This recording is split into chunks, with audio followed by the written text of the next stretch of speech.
पसंद आपकी, पेशकश हमारी। मोहम्मदिया मंदी house near Mohammadia shawarma, Khadarbagh, नानल नगर, हैदराबाद। अस्सलाम वालेकुम नाज़रीन, आइए नज़र डालते हैं देश की राजधानी नई दिल्ली और उत्तर प्रदेश से कुछ खास खबरों पर।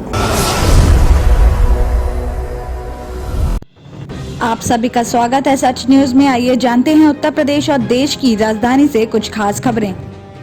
विधानसभा चुनाव से पहले जन समर्थन जुटाने के लिए शुरू हुई जन विश्वास यात्रा से पहले जनसभा में बीजेपी दिग्गज हिंदुत्व और हिंदुस्तान की बात करके सत्ता का कॉरिडोर तैयार कर रहे हैं। तो वहीं रक्षा मंत्री से लेकर उप मुख्यमंत्री तक की भाषणों में नए भारत, सुरक्षित सीमाएं, आक्रामक सैन्य कार्रवाइयों से लेकर सनातन धर्म की भी बात हुई है।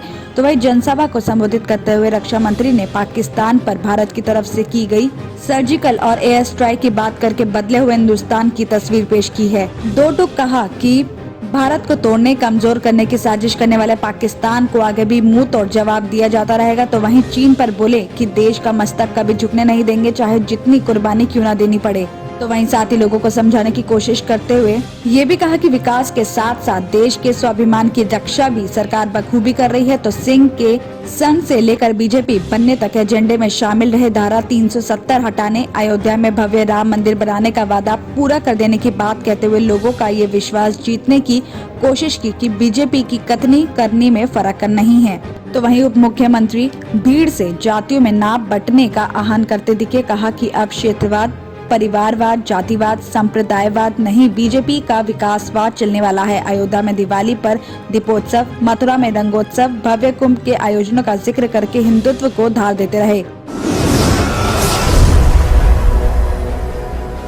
तो वहीं खबर आ रही है कि दिल्ली में ओमिक्रॉन के बढ़ते खतरे को देखते हुए सोमवार यानी आज कैबिनेट और दिल्ली आपदा प्रबंधन प्राधिकरण की मीटिंग के बाद मुख्यमंत्री अरविंद केजरीवाल ने प्रेस कॉन्फ्रेंस की है।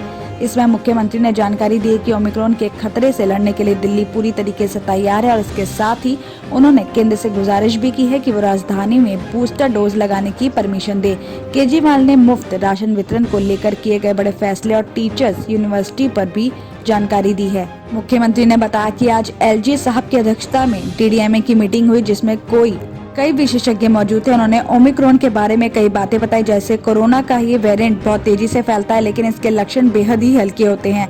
इसमें बहुत कम मामलों में हॉस्पिटल जाना पड़ता है और मौतें भी बहुत कम होती हैं। सीएम ने आगे ये भी कहा है कि दिल्ली के लोगों को घबराने की जरूरत नहीं। अगर आपको हॉस्पिटल और दवाइयों की जरूरत पड़ेगी तो दिल्ली सरकार ने पूरे इंतजाम कर रखे हैं। सीएम ने ये भी कहा कि दूसरा फैसला ये लिया गया कि दिल्ली में अब जितने भी कोरोना के मामले आएंगे उन सबको जीनोम सिक्वेंसिंग के लिए लैब भेजा जाएगा। इससे ये पता लगाया जा सके कि दिल्ली में ओमिक्रॉन और दूसरे नए वेरिएंट के कितने केस हैं और ताकि उस हिसाब से आगे की रणनीति बनाई जा सके। साथ ही आपको ये भी बता दें कि राजधानी दिल्ली में साथ ही पूरे देश में कोरोना का ओमिक्रॉन वेरिएंट तेजी से अपने पांव पसार रहा है। सोमवार को भी दिल्ली में ओमिक्रॉन के एक साथ 4 मामले सामने आए हैं और इसके साथ ही दिल्ली में ओमिक्रॉन संक्रमितों की कुल संख्या 26 हो गई है। इसी के साथ ही दिल्ली कैबिनेट ने यह भी फैसला लिया कि राजधानी में लोगों को मुफ्त राशन वितरण की योजना को 6 महीने का विस्तार दिया जाएगा और इस तरह अब दिल्ली में लोगों को 31 मई तक मुफ्त राशन वितरण किया जाएगा। रोहिणी कोर्ट ब्लास्ट मामले में गिरफ्तार आरोपी defence research and development organisation के वैज्ञानिक भारत भूषण कटारिया ने शनिवार शाम को खुदकुशी करने की कोशिश की। वैज्ञानिक ने बाथरूम में जाकर हैंडवॉश पी लिया था और आरोपी को एम्स में एडमिट करवाया गया है। आरोपी की तबीयत ठीक बताई जा रही है, हालांकि वो डॉक्टर्स की निगरानी में है। पुलिस की तफ्तीश में बात सामने आई कि आरोपी वैज्ञानिक ने एक वकील की हत्या करने के लिए ब्लास्ट की वारदात को अंजाम दिया था। पुलिस अधिकारियों के अनुसार बताया जा रहा है कि वकील और आरोपी वैज्ञानिक एक ही बिल्डिंग में रहते हैं। वकील ग्राउंड फ्लोर पर जबकि वैज्ञानिक टॉप फ्लोर पर रहता है। इसका विवाद लिफ्ट की इंस्टॉलमेंट को लेकर साल 2012-13 में शुरू हुआ था। ग्राउंड फ्लोर पर रहने की वजह से वकील ने लिफ्ट के लिए पैसे नहीं दिए थे, यही से उनका विवाद शुरू हो गया था। वकील की मां ने वैज्ञानिक के खिलाफ छेड़छाड़ का भी मामला दर्ज करा दिया था। इसके अलावा वकील ने और भी केस आरोपी के खिलाफ दर्ज करा दिए थे। स्पेशल सेल के पुलिस अधिकारियों के अनुसार ये भी बताया जा रहा है कि भारत भूषण अपने ऊपर दर्ज मामलों में इस कदर दुखी हो गया था कि वो वकील की हत्या के लिए रोहिणी कोर्ट में ब्लास्ट नहीं करता तो वो खुदकुशी कर सकता था। अपने खिलाफ दर्ज मुकदमों से आरोपी भारत भूषण बहुत ज्यादा डिप्रेशन में चला गया था। ये भी बताया जा रहा है कि रोहिणी कोर्ट में ब्लास्ट करने के आरोपी वैज्ञानिक की गिरफ्तारी के बाद तबियत खराब हो गई है। उसे एम्स में एडमिट करवाया गया है। हालांकि उसकी तबियत खतरे से बाहर भी बताई जा रही है। पुलिस अधिकारियों ने यह भी बताया कि आरोपी गिरफ्तार के बाद बहुत ज्यादा घबरा गया और इस वजह से उसकी तबियत खराब हो गई है। साथ ही पुलिस आरोपी वैज्ञानिक से अभी तक हुई पूछताछ में उसने सहयोग नहीं किया और वो सीसीटीवी फुटेज में अपने को पहचानने से भी इनकार कर रहा है और कह रहा है कि वो रोहिणी कोर्ट ब्लास्ट के बारे में कुछ नहीं जानता। सहमति संबंधों में रह रहे एक शख्स और नेपाली महिला ने एक प्रतिष्ठित पार्टी के नेता की अश्लील वीडियो बना ली है। क्राइम ब्रांच के एक वरिष्ठ अधिकारी ने बताया कि नेता देश के प्रतिष्ठित पार्टी से संबंध रखते हैं और वो मसाज कराने पार्लर में गए थे। पुलिस अधिकारी ने बताया कि कुछ दिन पहले नेता ने 10 लाख रुपए ऐंठने के लिए आने वाले धमकी भरे फोन आने को लेकर क्राइम ब्रांच को शिकायत की थी। उन्होंने शिकायत में कहा था कि अज्ञात शख्स फोन करके 10 लाख रुपए मांग रहा है और पैसे नहीं देने की सूरत में उसकी अश्लील वीडियो सोशल मीडिया पर अपलोड करने की धमकी भी दे रहा है। वहीं क्राइम ब्रांच की टीम ने जांच शुरू की और कई दिनों की जांच के बाद एसआई रोबिन त्यागी को पिछले दिनों खबर मिली थी कि आरोपी रोहिणी इलाके में मौजूद है और पुलिस की टीम ने वहां घेराबंदी करके महिला आरोपी सपना केशी और सिद्धि भगत श्रेष्ठ को गिरफ्तार भी कर लिया है। आरोपियों के कब्जे से अश्लील वीडियो और 4 मोबाइल फोन भी बरामद किए गए हैं। बताया जा रहा है कि आरोपी महिला की नेता से मसाज पार्लर में मुलाकात हुई थी और महिला सपना मॉडल टाउन में मसाज पार्लर में काम करती थी। उसके पति की साल 2013 में मौत हो गई थी और कुछ टाइम के बाद सपना की सिद्धि भगत श्रेष्ठ से मुलाकात हुई, जो खाने पीने की वैन चलाता था। बताया जा रहा है कि लॉकडाउन में दोनों बेरोजगार हो गए थे और ऐसे में उन्होंने पैसे ऐंठने की साजिश रखी।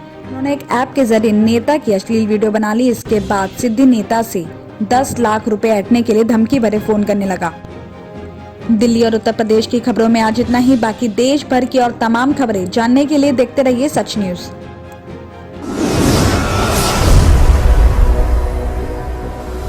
गाजी kidney centre and multi speciality hospital गुर्दे और बवासीर के इलाज का 40 साल मशहूर हॉस्पिटल, जहां हजारों पेशेंट्स क्योर हो चुके हैं। Doctor Husaini international national award winner और दूसरे डॉक्टर्स और लेडी डॉक्टर्स की जेर खिदमत गुर्दे के तमाम अमराज का मुकम्मल ट्रीटमेंट किया जा रहा है। गुर्दे फेल हो चुके हों, डायलिसिस करवा रहे हों, याद रखिए डायलिसिस कोई इलाज नहीं, इससे 1% भी गुर्दे रिकवर नहीं होते। हाँ, डायलिसिस टेम्पररी रिलीफ दे सकता है, लेकिन हमारे ट्रीटमेंट से गुर्दे फिर से फंक्शन में आ सकते हैं। गुर्दे श्रिंक हो गए हों या सिस्ट हो, गुर्दे की पथरी हो, कैसी भी गुर्दे की तकलीफ हो या पाइल्स यानी बवासीर, चाहे ब्लीडिंग हो या कोम, बगैर ऑपरेशन मुकम्मल क्योर ट्रीटमेंट का एक ही centre, Ghazi kidney centre, DLRL main road opposite Vikas high school, Chandrayangutta, Hyderabad. Cell 9966930824 या 9391326261।